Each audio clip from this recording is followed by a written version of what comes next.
Hey guys, Amaryllis Kennedy here, campaign director for Kennedy 24 and steward of this national movement to reclaim our American dream. Times are tough and that affects everyone, but US household budgets are disproportionately managed by women.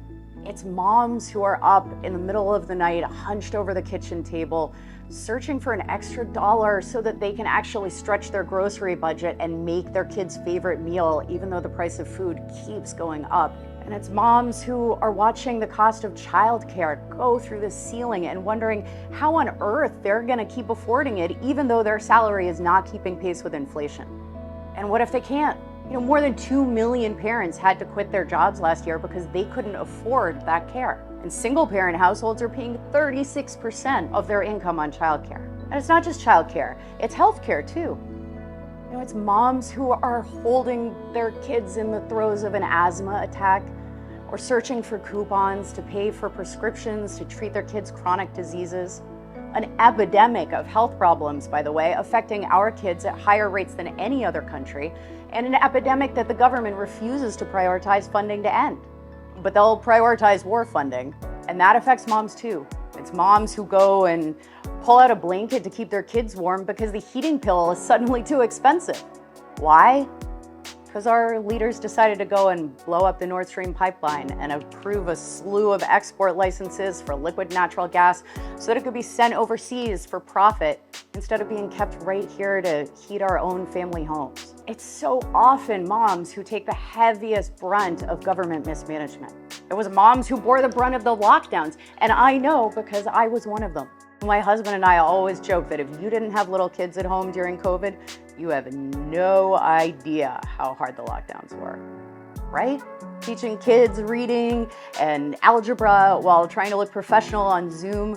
And even after the kids were finally allowed to go back to school, way after the data all indicated that they should. Even then, it's still us moms who are helping our kids play catch up with homework and dealing with language delays and lingering anxiety and depression. Kids who lost time with their friends and lost time in the classroom and lost time just being kids. And coming out of all of that, it's really no surprise that it's moms who are determined to finally save up and give their kids some more space, let their families grow into a home of their own.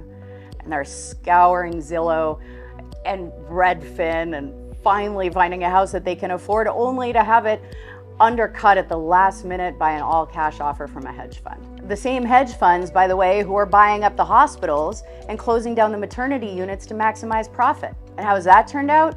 We now have the highest maternal mortality rate in the rich world. Another brutal cost levied by the corporate capture of our government and borne by women and families and our babies.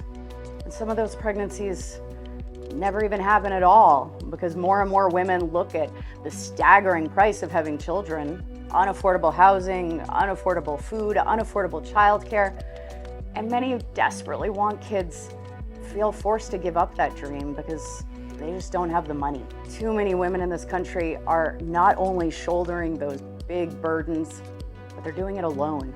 2.8 million children have had a parent deployed to Iraq or Afghanistan or Syria.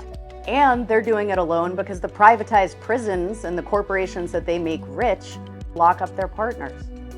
11% of American children, 28% of African American children will experience having a parent locked up during their childhood. And after all that scrimping and saving and extra work that all of these American moms, all of you are doing all day, every day, we finally get to retirement and we earn less benefits there too.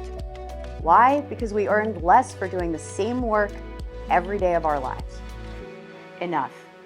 From one mom to another, it's time for our government to stop prioritizing Wall Street and war and start prioritizing you.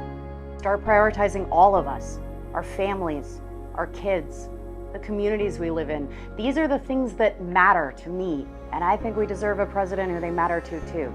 I'm so proud to lead Robert F. Kennedy Jr.'s campaign to take back our country for all of us, because it's time to make America work for women.